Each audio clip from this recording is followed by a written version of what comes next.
So, moving on to India, and national elections are around the corner. The largest democracy in the world this time will undergo a test yet again. But the test will not be about effectiveness or efficiency, but that of the credibility of the electoral system. Behind the scenes, there is a serious fundamental issue that still remains unresolved. The very pillar, the most crucial device on which the function of Indian democracy rests, is questioned by many at different point in time.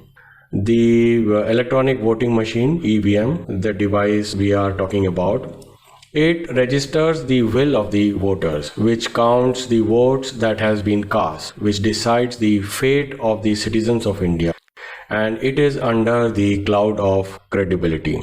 The apprehension about these EVM goes back as late as 1990s when the EVMs were first introduced. And at that time too, technical experts and activists had raised concerns about its security and reliability. So it is only the essence of time which dictate who is questioning the EVM. Once the members of current government, when they were in opposition, even wrote a book questioning the credibility of EVM.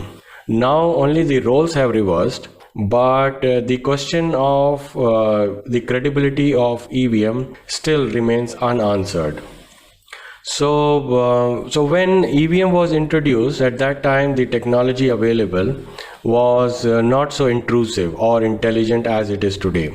Hence, at that time the issue of electronic manipulation did not gain much traction. But today, in the world of artificial intelligence, where the user thoughts can be profiled and they can be controlled by statistical mega calculations of interpolation and extrapolation, the use of electronic devices to run the democratic system, to run the democracy of India can be catastrophic, I would say.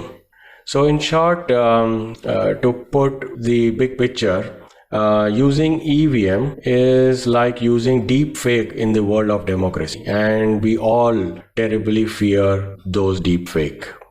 So not going into the technical details, which already you all know, I want to highlight the principles of democracy and how the rights of citizens of India can be violated, not legally, but conceptually. By principles, they can be violated if we use EVM. The very idea of democracy, we understand, rests on transparency. Democracy means that all actions by the government, the authorities, by people should be and must be open to scrutiny by its citizen. So transparency is a tool available to all of us, all the residents of the country, in the democratic country, to we the people of this nation, to hold accountable all those in the seat of power. So that is transparency, which is at the core of any democracy, and in case of India is unfortunately fading, and it is failing in the case of EVM. Someone in control of EVM electronics can play God with our democracy. It's a black box, it's opaque, and can be easily controlled by those in the power for their vested interest. So that is the danger we wanted to highlight. Also, no notable democracy in the world use EVM to decide on the fate of its people. So why India wants to use it? There is also one reason given to support the use of EVM, and that is about the short time it takes to count the votes. So counting paper ballot would take extra time for results to come in.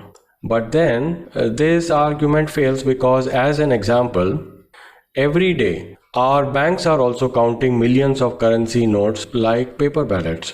So they are not doing it manually, for sure, I know. Then our ATMs, they too are not counting our cash withdrawals manually. That's for sure. So the point we are making here is that there are machines and there are tools available, and they are cheap and they are common in India, and they can be easily used to count those lakhs of paper ballots.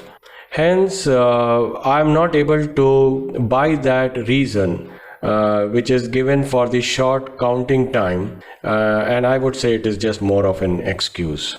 And even if it takes 3 more extra days to publish results using paper ballots, it's a very, very low price to pay for sake of upholding the principles of democracy, which is so dear to us. So, in principle, this is how transparency in democracy works. What we as voters cast must be counted, and what is being counted must be visible. And what is visible must be verifiable, and whatever is verifiable is trusted. So if you see the journey of a vote, the voter's choice as a collective decision in a democracy, the process in India has become opaque at the point of EVM. Hence, the democratic process, the choice Indians make, then enters into a zone of not being trustworthy. So if voters don't trust the elections, then there is a problem. It's a crisis of credibility, I would say. And at no stage India wants to have a democracy where there are accusations of stealing the votes or stealing the elections. See how it has happened in the United States after the elections of 2020.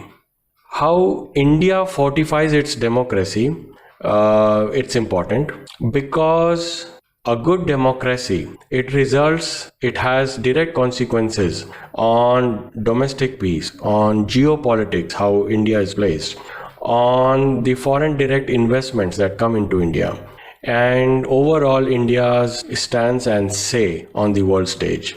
So with so much stake in this connected world, in this era of globalization, how I see is that EVM is the single point of failure in our democratic system, and that needs to be fixed.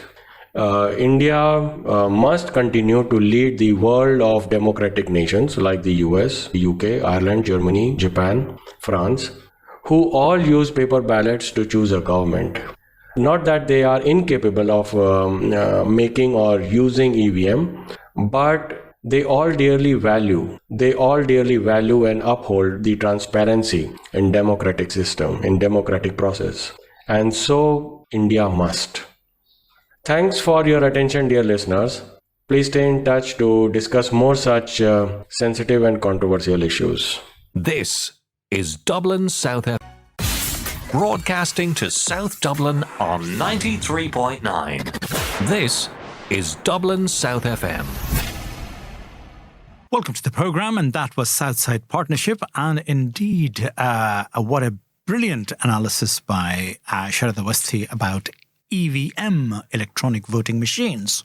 So now you know all about it because he really went into the depth of the analysis and has provided the reasons for why India is choosing to it, because it suits India at the moment, because why the rest of the world, including Europe, France, Germany, Ireland, UK, United States, do not use that is, again, stands to reason that that is what it is.